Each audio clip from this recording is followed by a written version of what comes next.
Huh?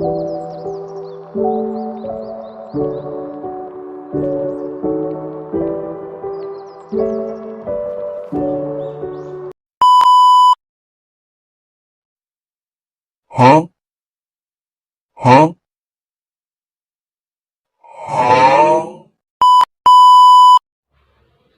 Assalamualaikum warahmatullahi wabarakatuh.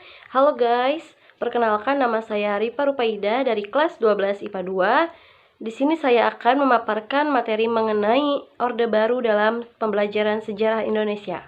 Terjadinya Orde Baru dimulai dari G30S pada tahun 1965, terjadi penculikan oleh PKI Madiun dan masyarakat marah menuntut pembubaran PKI Nasakom.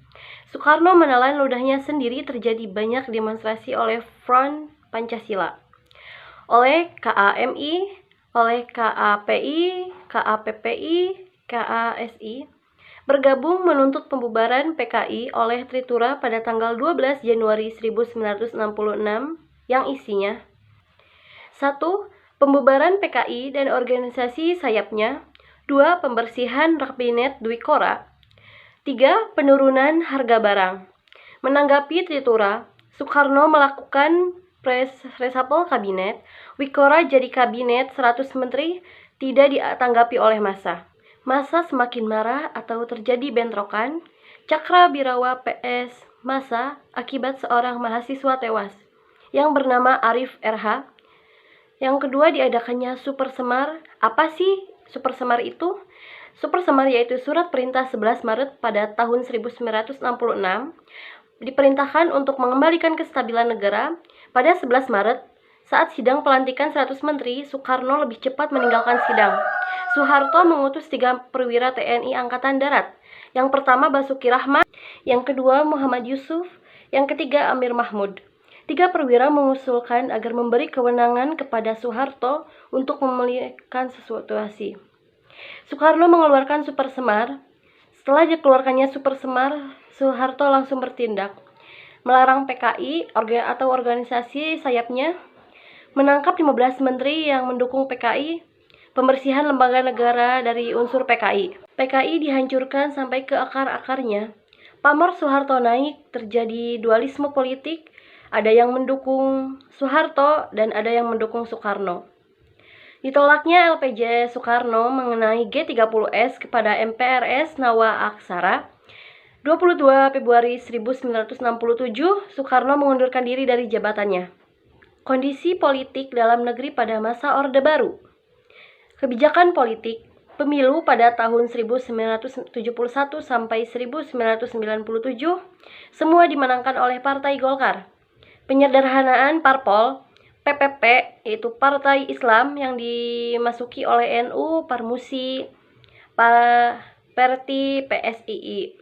Yang kedua PDI, yaitu Partai Non-Islam yang dimasuki oleh PNI, Partai Katolik, Parkindo, Murba, dan IPKI.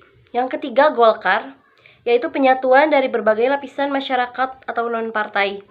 Dikeluarkan kebijakan PNS wajib memilih Golkar, parpol lain dilarang kampanye ke pelosok daerah. Akhirnya bisa lama memenangkan pemilu.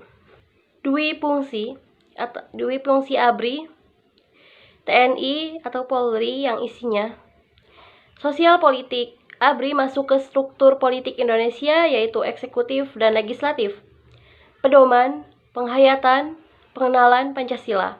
Penanaman paham bahwa Pancasila sebagai ideologi tunggal Indonesia. Lapisan masyarakat diberikan pemahaman mengenai ideologi Pancasila. Kebijakan politik luar negeri pada masa Orde Baru. Di Indonesia kembali masuk ke PBB pada tanggal 28 September 1966 karena pada saat Orde Lama Indonesia keluar dari PBB pada tanggal 7 Agustus 1965 dengan alasan diangkatnya Malaysia sebagai DTT PBB. Indonesia memulihkan hubungan dengan Malaysia dan pemutusan dengan Cina ditandatangani pada 11 Agustus 1966. Ikut dalam pembentukan ASEAN. Tujuannya untuk meningkatkan kerjasama antara regional antara negara Asia Tenggara dengan pendiri ASEAN yang dilandasi oleh Indonesia, Thailand, Filipina, Singapura, dan Malaysia. mengirimkan KONG-A atau Kontingen Garuda Pasukan Perdamaian KTT non-blok. Negara-negara yang tidak memihak ke Uni Soviet atau Amerika, yaitu Organisasi Kerjasama Islam atau OKI. Kehidupan ekonomi, sosial, dan budaya pada masa Orde Baru. Kehidupan ekonomi, Indonesia masuk kembali ke IMF pada tahun 1967. Indonesia International Monetary Fund keluar dari IMF pada masa Orde Lama diakibatkan oleh keinginan Indonesia berdiri sendiri, dianggap bisa membangun bangsanya sendiri tanpa bantuan pihak Barat. Trilogi pembangunan, dasar, dan pembangunan negara. Stabilisasi nasional yang dinamis, yaitu stabil berkembang, pertumbuhan ekonomi yang tinggi, pemerataan pembangunan dan hasil-hasilnya, dibentuknya IGGI, yaitu Intergovernmental Government Indonesia, pada tahun 1967, yang fungsinya untuk membantu perekonomian Indonesia. Organisasi yang dibentuk akibat keprihatinan akibatnya gejolak Indonesia pada tahun 1965, liberalisasi ekonomi. Repelita ada 5 tahun. Repelita 1 yaitu pada 6 Juni 1968 sampai 28 Maret 1973, difokuskan pada rehabilitasi prasarana, investasi, dan penanaman pembangunan sektor pangan.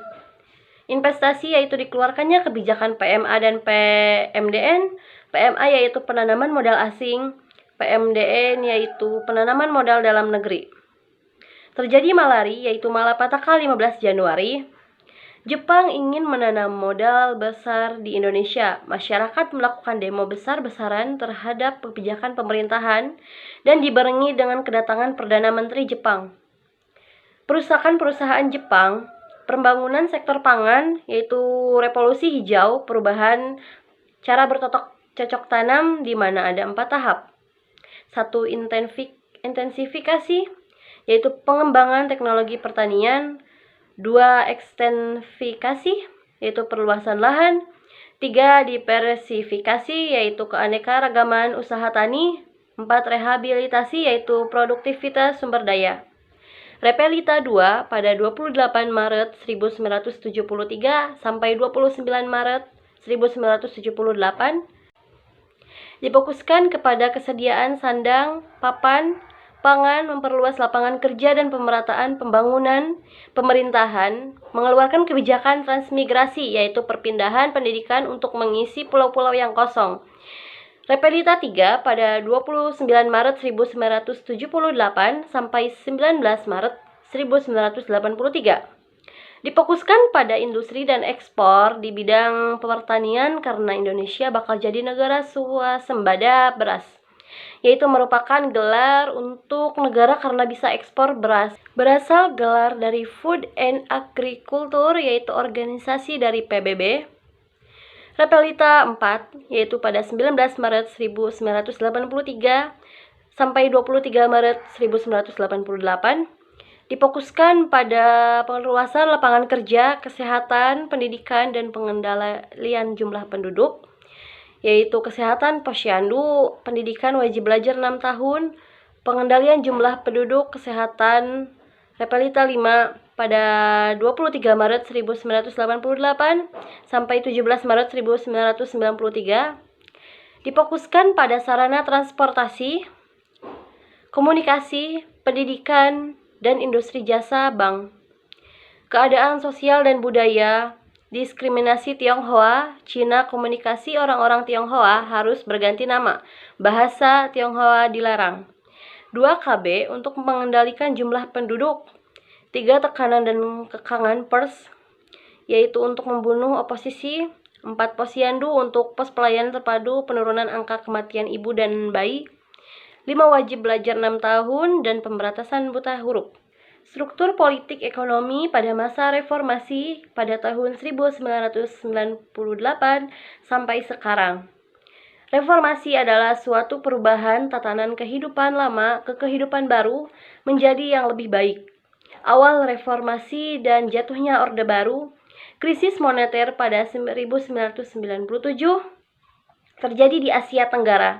Hutang luar negeri tahun 1998, hutang negara Indonesia sampai 63,462 miliar US dollar. Penyimpangan Undang-Undang Dasar 1945, Pasal 33 yang isinya perekonomian dijalankan dengan asas demokrasi ekonomi. Krisis politik, yaitu sentralisis terpusat semua kebijakan ada di tangan presiden. KKN, yaitu maraknya korupsi, kolusi, dan nepotisme. Berkuasanya Golkar, Dwi Fungsi ABRI. Krisis kepercayaan, yaitu tidak adanya rasa percaya kepada pemerintahan akibat KKN. Diskriminasi, yaitu kepada kaum Tionghoa sehingga banyaknya demonstrasi. Isi dari tuntutan demonstrasi itu berupa agenda reformasi. 1. Suksesi kepemimpinan nasional, yaitu sesuai konstitusi turunkan Soeharto. 2. Amandemen Undang-Undang Dasar 45 mengenai kekuasaan presiden dan hasilnya sekarang presiden selama 2 periode. 3. Pemberontakan KKN. 4. Penghapusan Dwi Fungsi ABRI karena masyarakat merasa orang-orang menteri di pemerintahan semakin berkuasa. Penegakan supremasi hukum, yaitu perlindungan hukum. 6. Pelaksanaan otonomi daerah karena Orde Baru adalah pemerintahan yang sentralisis. Tragedi Trisakti, yaitu demo mahasiswa Trisakti beserta dosen-dosennya dan juga lebih dari 10.000 mahasiswa dari berbagai daerah. Adanya penembakan mahasiswa sehingga mengakibatkan demonstrasi semakin besar sampai ke kota-kota lain.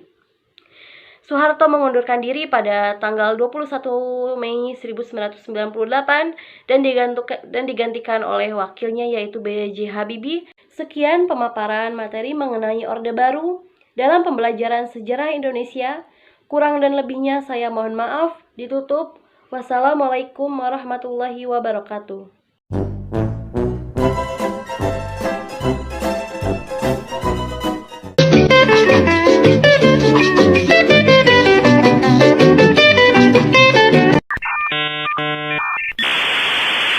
Saya wassalamualaikum bro.